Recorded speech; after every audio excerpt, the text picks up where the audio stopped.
अस्सलाम वालेकुम दोस्तों। दज्जाल को कुर्बे क़यामत का सबसे बदतरीन फितना कहा जाता है। इसका ज़ाहिर होना क़यामत की सबसे अहम तरीन और बड़ी निशानियों में से एक है।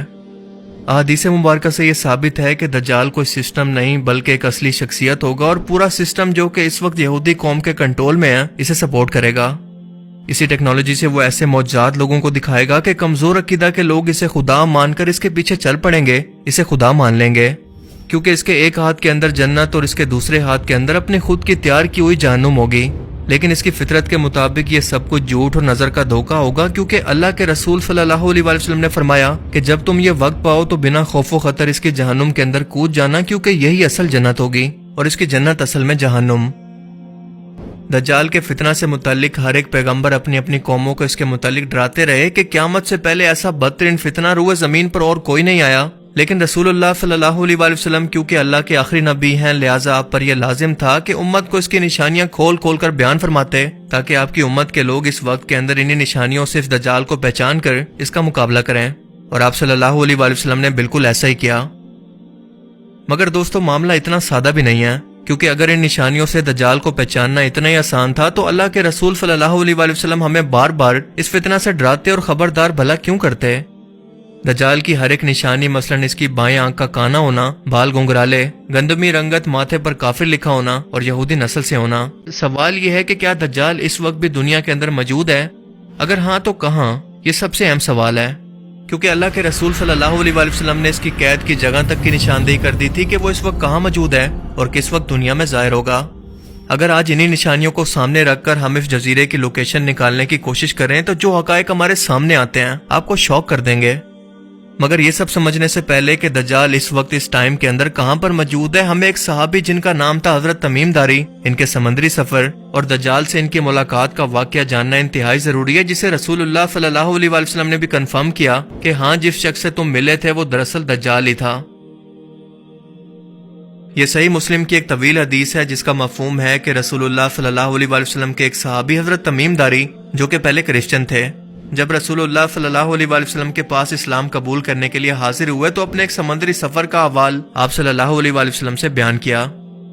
हजरत फातिमा बिनते कैस रज़ी अल्लाह तआला अन्हा से रिवायत है कि एक रोज रसूलुल्लाह सल्लल्लाहु अलैहि वसल्लम ने नमाज के बाद तमाम सहाबा को मस्जिद में बैठे रहने का हुक्म दिया। मैं तमाम औरतों की पहली सफ के अंदर मौजूद थी और फिर फरमाया कि आज मैंने तुम्हें कोई अल्लाह का पैगाम या नसीहत सुनाने के लिए नहीं बुलाया, बल्कि वो कुछ बयान करने के लिए बुलाया है जो कि तमीम दारी ने इस्लाम कबूल करने के बाद आज मुझसे बयान किया।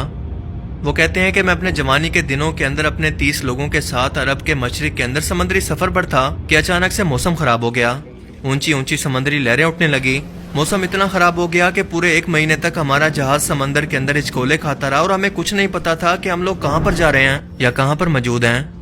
हमने अपने इस बड़े जहाज से छोटी छोटी कश्तियां उतारी और अलग अलग जगह पर खाने और लोगों की तलाश के अंदर निकल गए।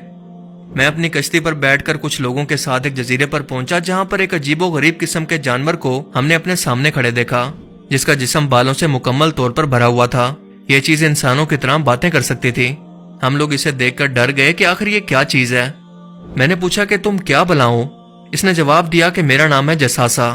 हम लोगों ने पूछा कि तुम क्या चीज हो? इसने जवाब दिया कि ये सब बातें छोड़ो, बल्कि मैं तुम्हें अपने मालिक से मिलवाता हूँ। वो सामने जो मंदिर है वहां पर वो शख्स बड़ी शिद्दत से तुम्हारा इंतजार कर रहा है। अब इस वाकया के अंदर इस मंदिर यानी बुत खाना के लफ्ज को आपने ज़हन में रखना है। तमीमदारी कहते हैं कि हम इसके पीछे चले और इस मंदिर के अंदर एक बहुत बड़ी जिसामत के शख्स को हमने जंजीरों के अंदर बंधा हुआ देखा। इससे बड़ी जिसामत का शख्स हमने आज से पहले कभी नहीं देखा था। इसके हाथ इसकी गर्दन से बंधे हुए थे और इस शख्स ने आते ही हमसे कुछ सवाल किए। पहला सवाल यह था कि मुझे बेसान की खजूरों के बारे में बताओ कि क्या वहां पर दरख्तों पर अभी भी फल आते हैं। हमने कहा कि हाँ, बिल्कुल आते हैं। वो कहने लगा कि वहां पर बहुत जल्द कोई फल नहीं होगा। फिर कहने लगा कि मुझे तबरिया की झील के बारे में बताओ, क्या इसमें अभी भी पानी बाकी है। हमने कहा कि हाँ, बहुत ज्यादा पानी है। इसने कहा कि बहुत जल्द ये भी खुश्क होने वाला है। तीसरा सवाल इसने ये किया कि मुझे जुगर के चश्मे के बारे में बताओ, और इसके बाद गोलन की पहाड़ियों के बारे में पूछने लगा। और आखिर में कहने लगा कि मुझे इस उम्मी पैगंबर के बारे में बताओ कि इसने रवाना हुआ था। इस समंदर में 4 अहम तरीन जजीरे आते हैं। इंडिया में लक्षद्वीप आइलैंड, मसीरा आइलैंड जो कि अमान में है, स्कोट्रा आइलैंड जो कि यमन में है, और आखिरी है पाकिस्तान का अस्तोला आइलैंड। हदीस मुबारक में यह वाज़ेह है कि दज्जाल ना शाम में है और ना ही यमन में, लिहाजा इन 4 में से अब 2 जजीरे बाकी रह गए, इंडिया का लक्षद्वीप आइलैंड और पाकिस्तान का अस्तोला आइलैंड। تو اب یہ ڈیسائیڈ کیسے ہوگا کہ ان دونوں آئلینڈ میں سے دراصل وہ آئلینڈ تھا کون سا؟ رسول اللہ صلی اللہ علیہ وآلہ وسلم نے مدینہ سے مشرق کے جس طرف اشارہ کیا تھا، اگر ہم اس سے ایک سیدھی لائن کھینچیں تو آپ یہ جان کر حیران رہ جائیں گے کہ یہ اور کوئی نہیں بلکہ پاکستان کا افتولہ آئلینڈ ہی بنتا ہے، کیونکہ انڈین آئلینڈ اس لائن سے کافی دور ہو جاتا ہے، جیسا کہ آپ میپ میں دیکھ سکتے ہیں۔ جیسا کہ اوپر حدیث کے اندر ہم نے جانا کہ اس آئلینڈ پر ایک مندر بھی موجود تھا جو کہ رسول اللہ کے زمانے یعنی 1400 سال سے بھی پہلے کا اس آئلینڈ پر موجود تھا۔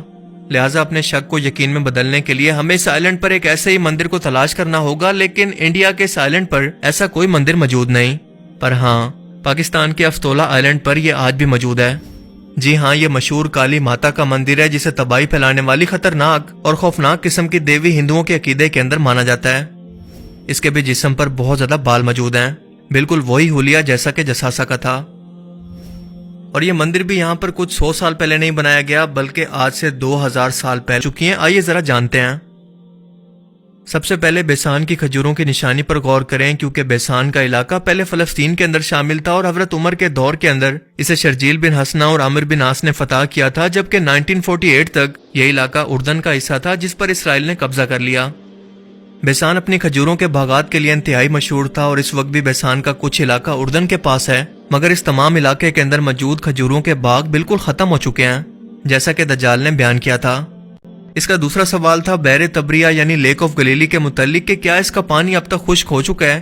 یہ جھیل اس وقت اسرائیل کے اندر موجود ہے جس پر یہودیوں کا قبضہ ہے۔ اس جھیل کے پاس یہودیوں کے 4 بڑے شہروں میں سے ایک شہر موجود ہے، اور جب رومی بادشاہ ٹائٹس نے بیت المقدس پر حملہ کیا اور اسے تباہ کیا، تب تمام یہودی ربی بحر تبریہ کے پاس آ کر جمع ہو گئے، یہاں پر آباد ہو گئے اور اپنی مذہبی کتاب تلمود کو ترتیب دیا۔ اس جھیل کی لمبائی شمال سے جنوب تک 23 کلومیٹر ہے۔ یہ یہودیوں کے لیے میٹھے پانی کا سب سے بڑا سورس ہے، جو کہ اردن کی گولان پہاڑیوں کے سب سے بڑے پہاڑ جبل الشیخ سے آتا ہے۔ اور اس وقت صورتحال یہ ہے کہ یہ جھیل اپنے 100 سال کی کم ترین پانی کی سطح پر پہنچ گئی ہے اور آہستہ آہستہ بالکل خشک ہونے کے قریب ہے، جیسا کہ دجال نے بیان کیا تھا۔ تیسرا سوال اس نے اسرائیل کے مشرق کے اندر موجود زگر کے چشمے کے بارے میں پوچھا، جس پر اس وقت بھی یہودیوں کا قبضہ ہو چکا ہے۔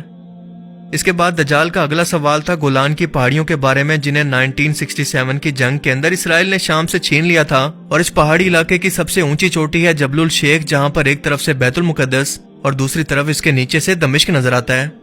اس کی اونچائی 9232 فٹ ہے، جس پر لبنان، شام اور اسرائیل کا قبضہ ہے، کیونکہ یہ 1800 اسکوائر کلومیٹر کا لمبا ترین علاقہ ہے، جس کے ساتھ تبریہ کی جھیل اور زگر کا چشمہ بھی موجود ہے۔ اس کے ساتھ ساتھ بیسان کا علاقہ بھی اسی کے بالکل پاس موجود ہے۔ لہٰذا اگر ہم دجال کی طرف سے پوچھے جانے والے سوالوں پر غور کریں تو ان سب کا تعلق گولان کی پہاڑیوں سے ہی بنتا ہے، جو کہ بالکل اتفاق نہیں ہے، کیونکہ مارچ 2017 کے اندر امریکہ نے آفیشیلی طور پر گولان ہائٹس اسرائیل کے حوالے کرنے کا معاہدہ کر کے اس صورتحال کو بالکل کلیئر کر دیا کہ دجال نے یہ سب سوال آخر کیوں کیے، ان سوالوں کا مقصد اس کی آمد سے کیوں ہے۔ اب ذرا اس ٹائم لائن کو آپس میں جوڑتے جائیں۔ ہم سبھی لوگ جانتے ہیں کہ جنگوں کے اندر اونچے علاقے یا پھر پہاڑی علاقے کی کیا اہمیت ہوتی ہے، خاص طور پر جب ان پہاڑوں کے نیچے جنگ کا میدان موجود ہو۔ دجال کا ظہور تیسری عالمی جنگ کے بعد ہوگا، جب امام مہدی علیہ السلام آرمیگڈن یعنی جنگ ہرمجدون کے اندر مسلمانوں کی قیادت کریں گے، اور اس کے بعد دجال کا ظہور ہوگا، جسے قتل کرنے کے لیے عیسیٰ علیہ السلام تشریف لائیں گے۔ بائبل کے مطابق اس جنگ کا میدان اسرائیل کے مغرب کے اندر اسی گولان ہائٹ کی پہاڑیوں کے میدان کو بتایا گیا ہے، اور حق و باطل کے اس جنگ کا ذکر احادیث مبارکہ کے اندر بھی موجود ہے۔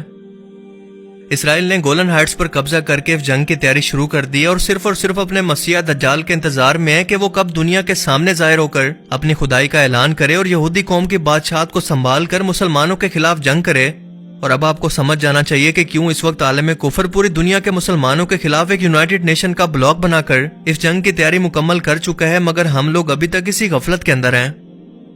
ان حالات اور نشانیوں سے اب اندازہ لگانے کی کوشش کریں کہ اس آخری زمانے کے اندر آخر کتنا وقت باقی ہے۔ میری ذاتی رائے کے مطابق آدھی صدی یعنی 40 یا 50 سال ہی قیامت آنے کے اندر اس وقت باقی ہیں۔ موجودہ حالات و واقعات کو دیکھ کر یہ میرا اندازہ ہے، جو کہ صحیح بھی ہو سکتا ہے یا پھر غلط بھی، کیونکہ قیامت کا اصل علم صرف اور صرف اللہ تعالیٰ کے پاس ہی ہے۔ لیکن سب سے اہم سوال یہ ہے کہ کیا ہم نے اس وقت کی تیاری کر لی ہے، اور اگر یہ سب نشانیاں دیکھ کر اب بھی ہماری آنکھیں نہیں کھلتی تو آخر کب کھلیں گی؟ اللہ تعالیٰ ہمیں سمجھنے کی اور نیک عمل کرنے کی توفیق عطا فرمائے، آمین۔